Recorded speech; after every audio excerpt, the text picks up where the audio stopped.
जंगल की एक रहस्यमय घटना। जंगल के बीचों बीच एक छोटा सा गांव था जो चारों ओर से हरे भरे पेड़ों से घिरा हुआ था।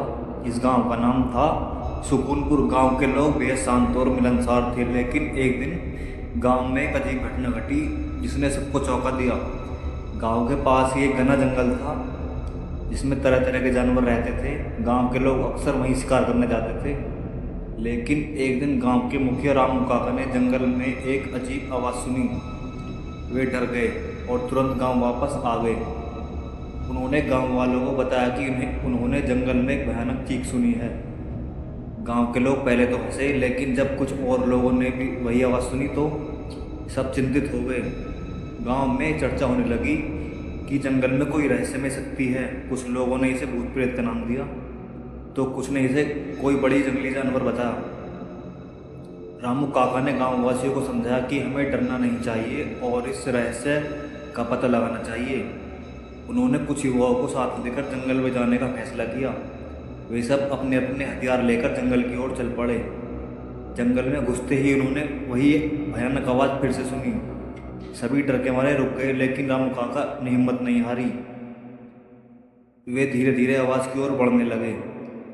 जब वे आवाज़ के पास पहुंचे तो उन्होंने देखा कि एक बड़ा सा अजगर एक पेड़ के नीचे लिपटा हुआ है और चीख रहा है। रामू काका ने ध्यान से देखा और समझा कि अजगर के पेड़ में कुछ अटका हुआ है, जिसकी वजह से वह चीख रहा है। रामू काका ने गांव के युवाओं को इशारा किया और सबने मिलकर अजगर को शांत किया। उन्होंने देखा कि अजगर के पेट में एक छोटा सा हिरण फंसा हुआ है।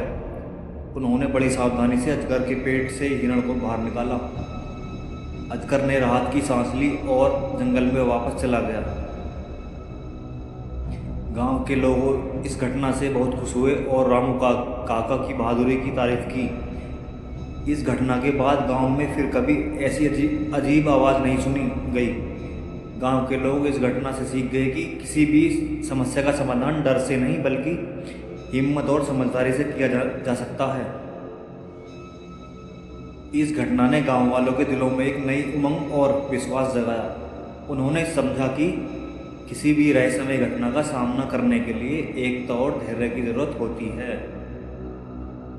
रामू काका की बहादुरी और युवाओं की मदद से गांव में शांति लौट आई। इस घटना के बाद गांव के लोग और भी ज़्यादा एकजुट हो गए।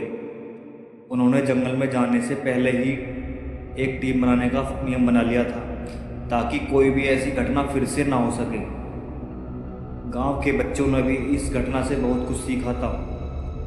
अब वे समझ गए कि डरकर भागने से समस्या का हल नहीं होता, बल्कि मिलजुल कर और समझदारी से काम करने से हर मुश्किल का हल निकल सकता है।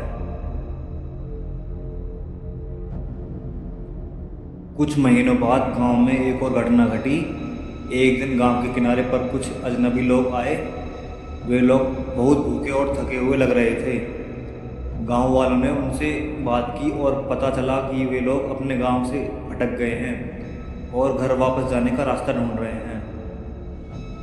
गांव वालों ने उन अजनबियों की मदद करने का फैसला किया।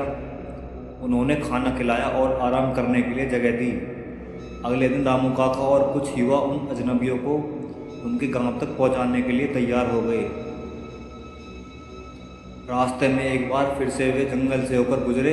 इस बार भी जंगल में वही आवाज़ सुनाई दी, लेकिन इस बार रामू काका और उनके साथी डरने के बजाय उनसे सतर्क हो गए। उन्होंने ध्यान से सुना और समझा कि यह आवाज़ कहीं और से आ रही है। वे आवाज़ की दिशा में बढ़े और देखा कि एक पेड़ पर एक पक्षी का घोंसला है और उसमें फंसा हुआ एक छोटा चिड़िया चीख रहा है। रामू काका और उनके साथियों ने मिलकर उस चिड़िया को घोंसले से बाहर निकाला और उसे आज़ाद कर दिया। इस घटना ने गांव वालों को एक और सबक सिखाया कि हमें हमेशा सतर्क रहना चाहिए और किसी भी समस्या का शांतिपूर्वक और समझदारी से हल निकालना चाहिए। गांव के लोग इस घटना के बाद और भी ज़्यादा एकजुट और मजबूत हो गए। उन्होंने एक दूसरे की मदद करने और हर समस्या का हल मिलकर निकालने का संकल्प लिया। सुकूनपुर गांव एक मिसाल बन गया कि कैसे एकता, धैर्य और हिम्मत से किसी भी मुश्किल का सामना किया जा सकता है। इस कहानी से हमें यह सीख मिलती है कि डर कर भागने से बेहतर है कि मिलकर हर मुश्किल का डट कर सामना करना चाहिए।